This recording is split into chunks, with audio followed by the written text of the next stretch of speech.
mukadzi shandika murambira ndichocho nokuti unonzi mushai bonde kana dai ndakatambura iye ndinaye achibvuma kubatwa handi munogarisana zvino kana wakuvheswa uko kuroherwa uko utoziva kuti panapa hapana chinhu bonde ravari kutaura kuti bonde rinovabata bonde rechigunwe chavo chaukabata chocho ndakaneta ukadonga unotozeza kuti kuchashosha uko nokudungunwa nechigunwe bonde rechigunwe ndosaka ndakazoneta ndakavazavhura bonde ndokunzi inini handichaita bonde newe nokuti inini handiite bonde nonhengo isina kusimba ndinedzandoziya ini dzakasimba pandazosheedzwa kuchikoro kuenda medhema zvakanzima mwana uyu akataura kuti sekuru vanondibata mabhadho nditachanga vaibata mabhamo pai pasofa nene ndakapera bhodzi vanobaitamba pai mwana ndopaisvadzadzira ine zvandaiona neishe zvemva nakuisa ana imwe chete vanobata papi vaibata mwana magaro. Skimmer Construction is ready to serve homeowners, carpenters, builders, contractors and businesses with quality ceiling, wall skimming and tiling. We also supply ceiling boards and accessories, cornices and centerpieces, skim light, rhino set and plaster products, tile adhesive and grout. We also provide professional ceiling design and construction services for residential and commercial properties, from stylish modern ceiling concept to expert installation and finishing. Whether you are building from scratch, renovating or upgrading your ceiling, Skimmer Construction is your trusted partner for quality materials, reliable workmanship and impressive results. Contact us for quotations, prices and bookings on the numbers on your screen, or visit us along Gweru Road opposite Metro Pitch behind Housted Brothers in Gweru.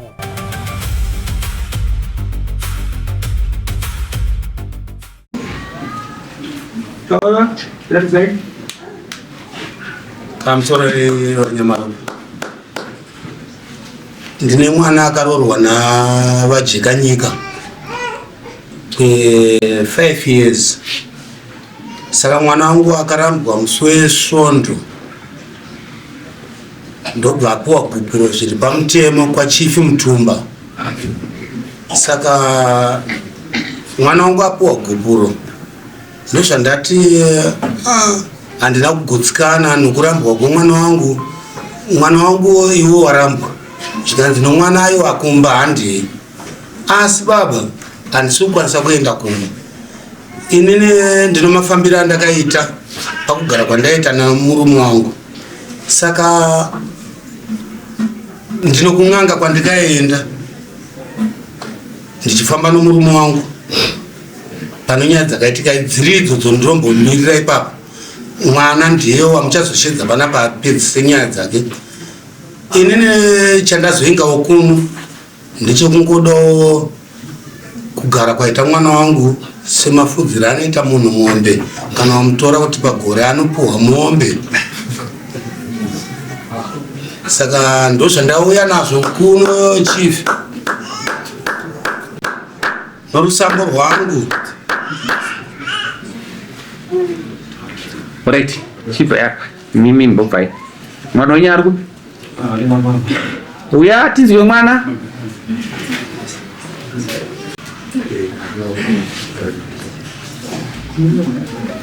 taura tinzwe amusoro ishangani ndakavheketedzwa ndichinzi chagara nemi nasi ndakakurama vakandisisa musha wangu ndaigara ndega vakati handi zvinovaka musha chongwadi baba kuuya vakauya zvakanaka pedzesera kuno kuvauya nebombozozo chinonyanyondirwadza pakundirapa kazvikonzi chekutanga bonde mubamuna tichifamba tichienda kuno kumaprofita kuno ndichibudisa mari yangu uko musha tiri kuvaka chete tiri kuenda dambudziko harisi kupera kusvika ndazosvika pakundenda muprofita takaenda akatadanamata naye ndikabatiswa tsvimbo ikakamondiribhatira dzoku ndikatsva maoko ndikatobuda kutsima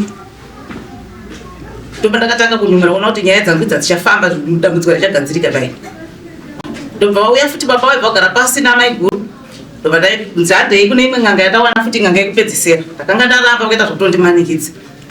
Aiwa n'anga iyi yataura kuti mukauya nevakadzi vako vese kuti ndodoma munhu achari kuita izvozvo ari kukonzeresa kuti bonde rishaika.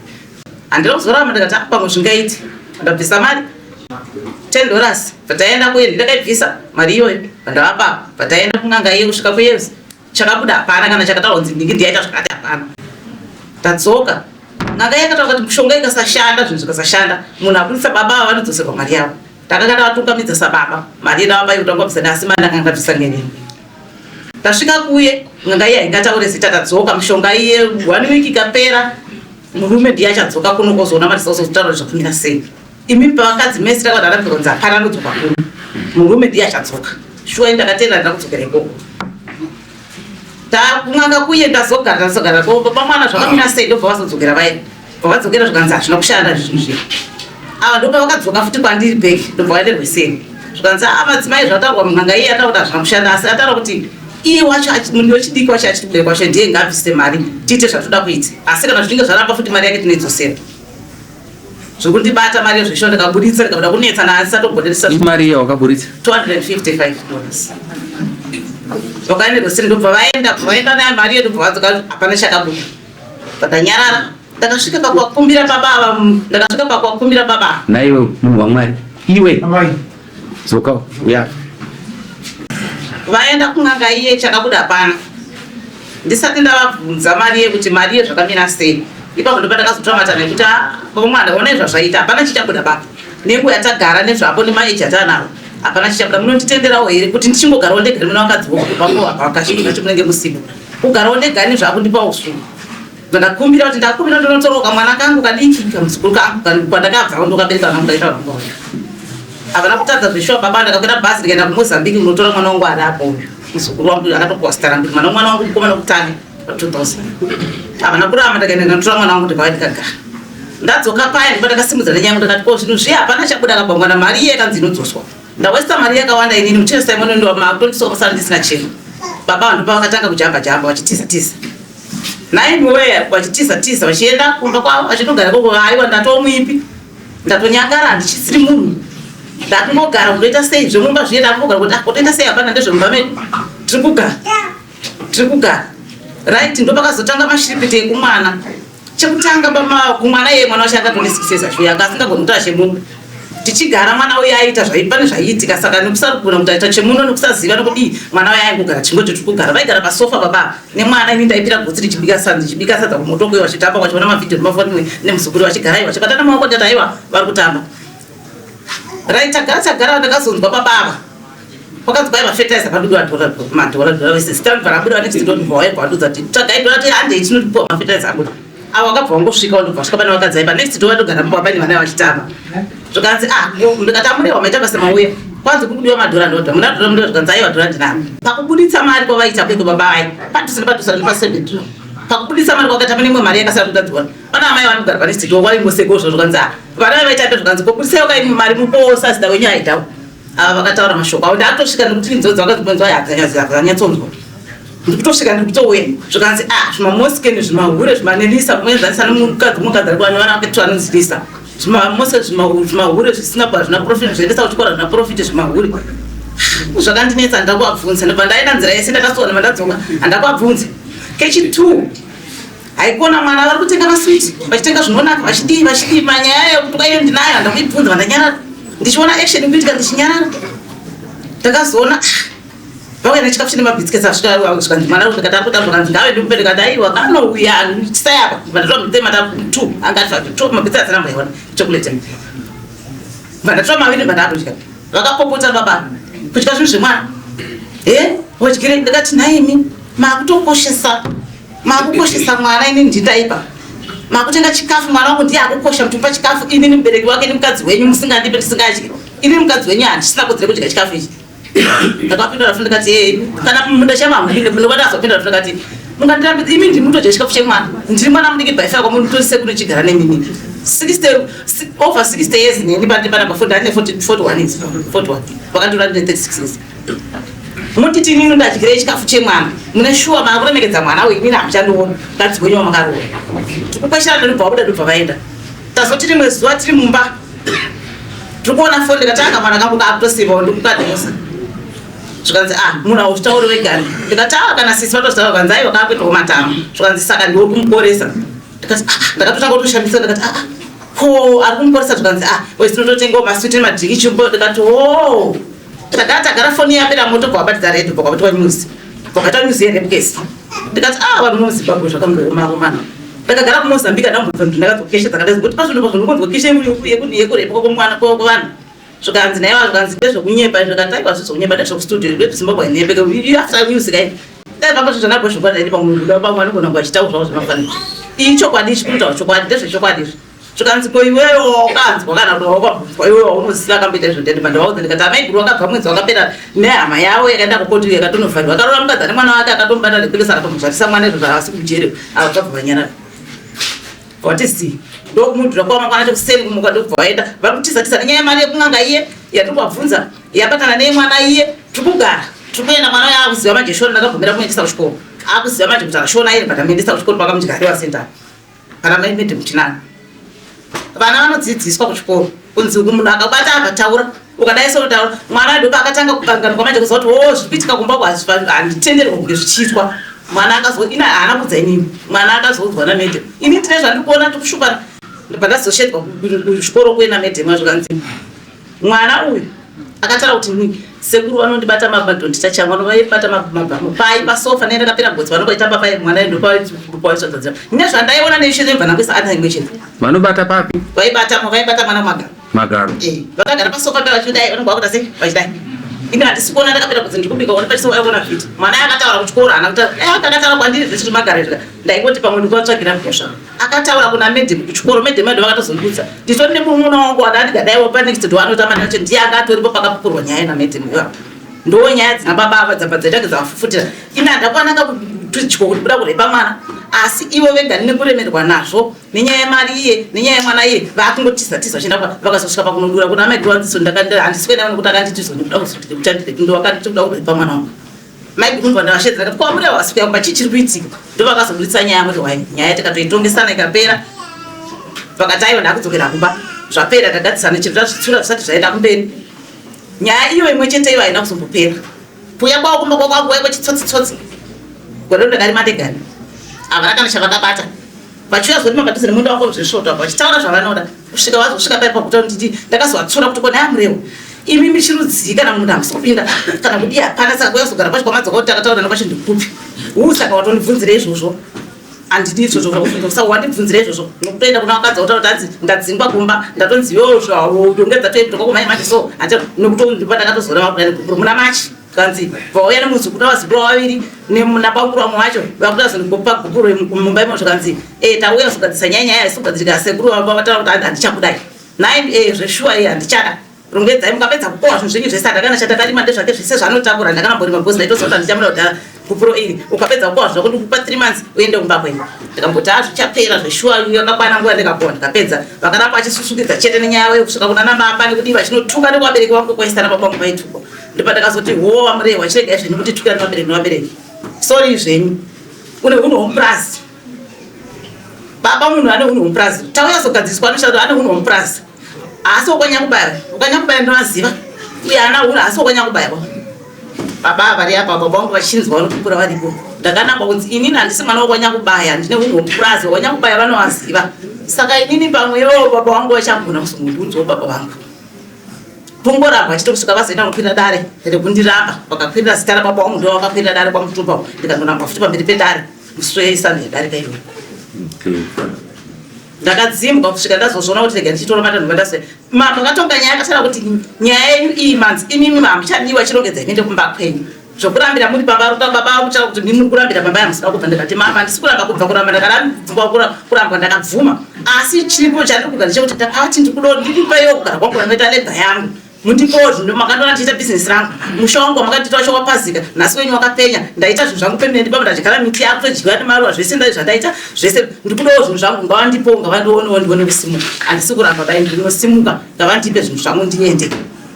vai vari kungoshoropodza vari kutukanzi kana chandinopa kana havana hapana handina kana izvo handisi kuita izvo kana dhora randinopa munhu handite ndosaka ndauya ndosaka baba vangu vakazokwira dare nekuti ndivakakwirwa dare ndivakakwirwa dare kuti rege ndiende nemwana wangu anopiwawo zvinhu zvake zvandidzimba marambirwa aitwa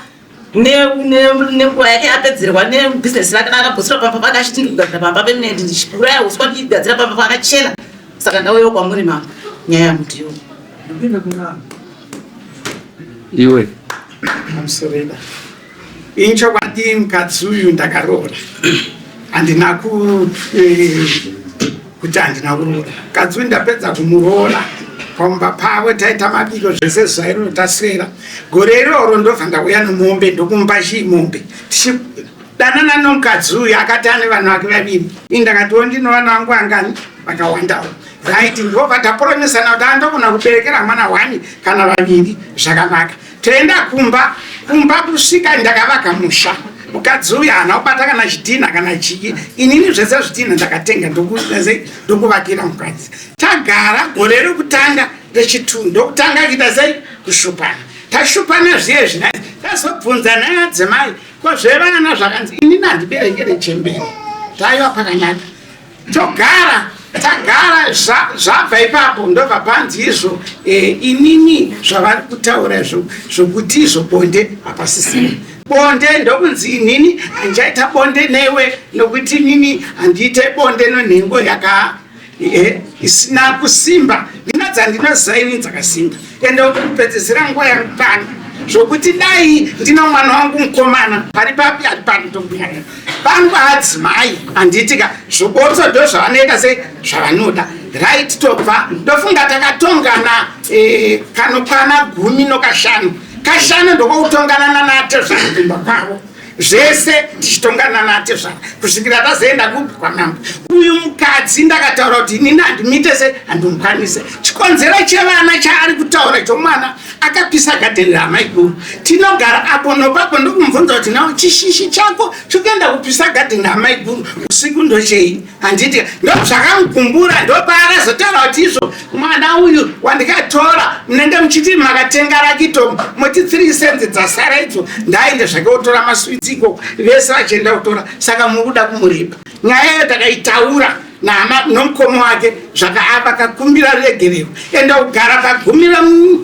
tichitongana vaingokumbira regero. Wakakumbira regero zvinobva zvaita sei zvinobva zvanyanya. Pane nyaya yemukadzi. Right, zvadaro pabonde paye paakataura tairara pamubhedha. Mubhedha ndowake zvindo zvake. Right, aitaura kuti inini raarangu wogumbesi wirarake gumbesi kotisanganeka kumubata achiramba achitaura kuti izvo ndopa ndinotaura kuti akati nhengo yako haichashanda ini ndane dzandinoziya dzinoita sei dzinoshanda. Ndakati alright, zvese zvatinogara mumadzira tofunga madzira apindira somunhu akambogara kumakomo kubva tanyarara. Right, handei pakurima pai kutaura chikafu inini ndinofudza mombe. Ndanofudza mombe ndakarima kwamai guru ndorima kwake ndobva ndaenda kumombe. Izvi zvaikuti haana zvinhu pamba. Akauya asina mombe akazotengera pamba pangu anadzo mombe dzake dziri 2 izvozvi dziripo. Inini ndindofudza mombe. Kubva adaro manje ndaendesa mombe akachenjera kana kuti akarangana nehanzvadzi yake ndokunzi izvo ndautora mombe nokuti hanzvadzi yangu inozoita mhosva mombe yangu yake dzakaita sei dzakatowa. Yakauya mombe ndiri kufudza kubva kare katsiri kusvika ibereke kusvika yazvinezvi dzambiri yamadhonza ndini ndiri kungodzida sei kudzifudza. Wakada kuenda kutaura anokuita hondo. Handitika right, aita hondo zviyezvi ndokunatsotaura pana atezva aiwa inini mudzimai isusu kuti tiende mujeri kana kuti tiurayane tichiri vapenyu hazvinaonaka. Zviri nani kusiyana. Ndo takazotongwa kusiyana asi taiva tatongwa kwaatezvara kanokwana kuita 5 kusvikira ikoko takuita sekanisiya. Right, paitaura kuti pfuma ndamuroora inini ndakaroora zvechikuru zvokubvisa mari nomombe ndokuzoenda koponda kwaatezvara ndokutora gore iroro vachinyima foja mombe nochikochokari tichienda kufoja kwakusvika foja yapera kwechitunhu ndokutora mombe dzangu madhonza 2 ndokuendesa kwaatezvara ndobva yagara ikoko kusvikira foja ite sei ipere ndokuzoyatora kwandikaita sei kwatikaita kusvikirawo dzakazobva nechihwere. Right, pamumba uyo akatenga mombe achishanda pamba pangu mbudzi huku zvese ndamuvakira. Izvi zvaari kutaura kuti izvo zvokung'anga inini andina vakadzi 3 wenhaka naiye inoupi. Right, takazoti tifambe ndofunga n'anga yatikaenda $10 akabvisa $10 amaiguru akabvisa $10 ndo yakaita $20 ndo yakaenda chete kun'anga. Taenda kun'anga vatsanangura kunzi iwewe pamadzimai apa pane akaikushereketera. Nai izvi ndakataura kuti amutaure kana tauya tese nemadzimai taura munhu kuti ndouyu. Inini munongozotaura nawe chete kuti asunungure kana kuti aite zvokuregera nokuti ini ndaicha kuti akataura kuti ndouyu inini ndinowana mhosva. Ndo masiri andiri kuita zvese zvaikuti vakandipa $200 asiti mari yandinoziva $20 vabvisa ivava namai. Ndo mamiriro azvino izvi zvomwana zvaari kutaura zvokubata kunyama kwete mwana akauya handainzwa pachimozambike kana kugara naye kana kubva auya kuita sei handina kugara naye zvavari kutaura zvi. Mwana anoti akagara anenge achitarisa ari kuchotoka neiva vanozviziva zvikutondishamisawo kuti zvavari kutaura izvi vazvitora kupi kana kuti vazviona kupi. Handitika inini pamba pangu ndinoazukuru anokwana kuita 6 kubva muwazukuru kwakopi vangu vana mhandara. Handitika oraiti dai ndaida zvokuti hanzi ndingabate rekugezi ndingabate perenyi ndinoazukuru hoko uko vakadzi ndinawo 3 zvakaitika kupi izvozvo. Raiti tadaro tainamata tese nouyu kuchechi idzodzi dzedu dzongochena idzi handiti tiri 3 uyo akatanga kuregera kweda akuru kwemusoro uyo akuruga musoro apedza kuruga musoro kana kuti ndichimubvunza kuti ne kushawaregera kuenda kuchechichi ndakangotaiwa madzira yapindira apota achienda madzira ndakati zvaakataura zviri kuti inini ndachembera ndiri mudiki mistake ndakati zvino dai pandikamukonza akataura kuti varume muri chembere saka neni maita sei musiyana neni masona zvino apa chiripo ndochokuti chiri kundinetsa ndochokutizvo saka ndakati yangiwo unoda shobotso iye kuzoti nditore vazukuru vanditonge akatanga 9 o'clock kusvika 2 o'clock usiku ndakada kubuda mba imomovha atorera futi makiyo vaisa mukuru ndakazobuda kwakuseni andivika makiyo uye anoita zvobotso mpinapa demapa nyara zvenyu achishauta kadzi anoshautawo ende hakuverengende kana uchitaura naye amboziva kuti akagarira ani zvese izvo zviripo. Ndakati aiwa inini upenyu hwake kana kumutuka kana kumurova handinazvo kuti da akawana vanorova kutaura kuna vakatienda kujeri kana kuti izvo iri dambudziko rokuti aigara achirohwawo. Asi ndakati kwete inini handizviita sei handizvikwanise nokuti ndakati handisi kuda upenyu hwokurarama upenyu hwangu hwokuti ndiende mujeri kusunga kuti ndarova munhu kandaita sei kana kusvikira musha iwoyo ndamuvakira gadheni yake zvese mambaira naababa wake vaiuya vachitora nechikafu vachiuya kumba kwangu vachitora unorima iwewo wapedza kurima uendaka kumombe zvatiri kutaura zve oswera ozouya manheru topai kunzi izvo havandirimiri handina vasingarimi ende kana ndichirima handirime zvokuti izvo munhu anenge ano zvake uyu zvake vari 3 kana zvairima izvozvo kana zvaakatengesa kana ichi kana sendi raakandipa kana ini kuribvunzwa ndizvibvunze ndo mazira andikati chandikazopa kuti ndimuti adzimai zviri nani zvenyu kuti tiparadzane tiri vapenyu iyayoyo yohondo nokutuka handitika nokuda zvebotso vakati kwete uyezve nezvokuti bonde chairo akasvika pakuramba funga pakaita mwedzi inokwana 6 akati handisati nini chemberi handiite zvakaita ndakataiwa pakanaka ko ndingahurambe uchemberi asi chiri kunetsa ndechekuti ndakuroora iwewe wanga usingandiona kuti ndiri chemberi handiti ndosaka ndiri kutaura kuti ndo zvandinoziva mambo uyu mukadzi chandikamurambira ndichocho nokuti unonzi mushaibonde kana dai ndakatambura iye ndinaye achibvuma kubatwa handi munogarisana zvino kana wakuvheswa uko kuroverwa uko utoziva kuti panapa hapana chinhu kusvikira ndatayo tiparadzane ndokuparadzana kwatikaita musi wosvondo zvondeita yapera zvaikutaura zvopfuma kana kuti zvokuti nguva yakaparadzana iye ndiye akatowana zvinhu makicheni yeniti zvii zvaakatenga nomari yaita sei yatairima imwe pachishanda ina handina bachini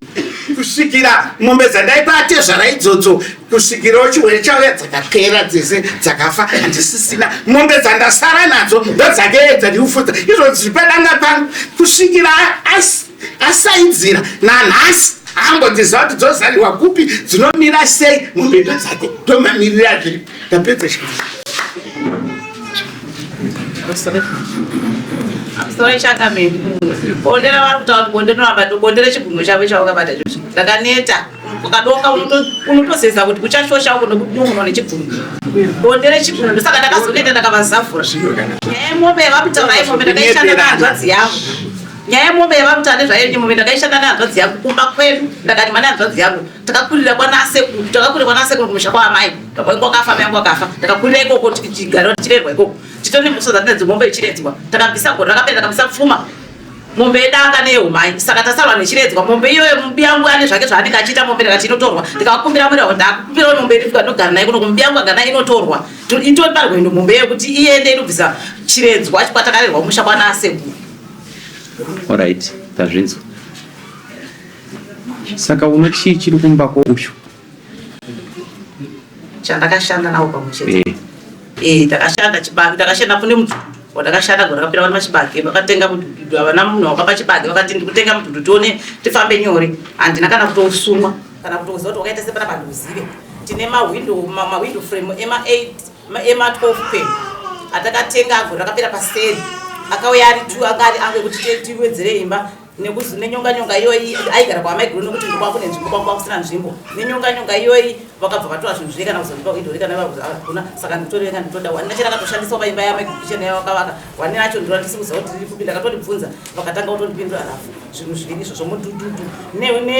newindow frame re12 pay neta $85. inini zvavo kutaura zvomudududu nairi nake mudududu ndakatotengesa donza anditika nechikoro changu ivo ndarima chavo ini ndazorimo changu ivo vakatoita usiku hwese vachiba chibage changu vakakora vakatenda kwesamba mavo takasvika kuti ko chirudzi kana vese takavaratidza izvo izvi zvava kutaura zvese zvokuti mudududu kuita sei kwete munhu ndaimurimira 2 hekta dzake dzechibage achikohwa wega nomambaya dzake munhu 2 hekta dzake dzechibage achikohwa wega ini ndenda changu handina vandikarima naye tichiti tiri kushayana zvinhu kunze kwokuti pandikatanga kurima ndiri ndega ava vasipo ndopandikavagovera taivagovera 77 masaga echibage chiri changu chisiri chokurima munhu wese hapana anorima nomwe munhu ndochokwadi chandiziva amurewa dzidzai kutaura chokwadi mawitness ndinayo kana vakatonga nyaya iyoyo varipo kana chibawe chavakutaura kuti ndakapupudza chiba ichocho handina kuba chibage ndenge singada kutaura zvakawanda ndaida kuti zvinhu zvacho tichingozvisiya zvakangodaro handitika mungondipa zvinhu zvangu ndoenda ndakanyara ava amurehwa vakati ndakabirwa chibage changu ndairima kurima ndinorima ndega mumunda zvinozivikanwa nevahama dzangu next door ndinorima ndega neava vanonditiza havaite kupinda munda havapinde kana sapoti havaite ndinorima ndega asi zvinhu zvendikarima ini ndinorima zvokuti kurima handinoshanda ndinofira mumunda handisi tsoko isina ine nungo ndinorima vanondibira zvinhu zvangu ndakabirwa chibage changu ndakakorokora ndakati mafodya inotenga mombe ndakabirwa chibage changu munda mangu inini ndakanga ndakuda kufamba kuti ndakuda kufambira kuti ini ndida kuziva kuti ari kundibira zvinhu zvangu ndiani baba vakandimisa vakati musafambe zvako usashupuke nyaya yechibage iyi ndiyenyu yegodo neshanje namaiguru ako vakati vakati amaiguru ako ndovakakorora chibage ichi nhasi vakapirigwa kuti vadanzi vakapupudza vachikorora chibage ndikati ndikuda chibage changu kun'anga kuya handina kuzoenda ndikati saka zvamari magoro nomundipe chibage changu mubhadhari vakatogadzwa dare pasi ava nevakatonga nyaya vanzi amurehwa makapomera amaiguru ndovakapa chibage madhumatisavana vachawirirana makapomera amaiguru ndovakapa chibage nhasi uno uyu chibage chake akachishaya zveshu akabirwa saka imi makutoripa mobhadhara 3 bags vopa amaiguru 3 bags vamanini ava vakabva vatama kumba kwangu vakati ne 3 bags ayi handikupe ndakabva yakupa musi wako yakumba ndakuda kuyazondomhangana kuno pakuno kuti ndakuenda kunotaura kumba kuti inini chibage changu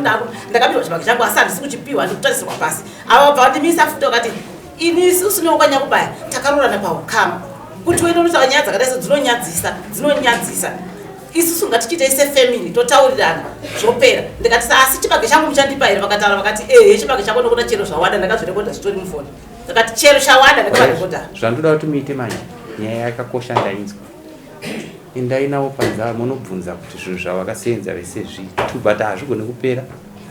uyo ari kuti akarambiwa ari kugara kumba kwake handiti ukasiya musha uko handi kuno musha aiwa ndakavaka musha ndakavaka kuno chino ikoko chaukasiya pane bedroom pane kitchen danga rembudzi rehuku magadheni maviri nemombe kuno mombe fitika kune mombe dzangu ndivongai muende kumba kwavanhu panozopera nyaya musi wa 30 nhasi hatipedzi vachauya ava kudzimba dzenyu vatangai mamboenda kutaura navo panze kagogoenda Schema Construction is ready to serve homeowners, carpenters, builders, contractors, and businesses with quality ceiling, wall skimming, and tiling. We also supply ceiling boards and accessories, cornices and centerpieces, skim light, rhino set, and plaster products, tile adhesive, and grout. We also provide professional ceiling design and construction services for residential and commercial properties, from stylish modern ceiling concept to expert installation and finishing. Whether you are building from scratch, renovating, or upgrading your ceiling, Schema Construction is your trusted partner for quality materials, reliable workmanship, and impressive results. Contact us for quotations, prices, and bookings on the numbers on your screen, or visit us along Gweru Road, opposite Metro Pitch, behind Housestead Brothers in Gweru.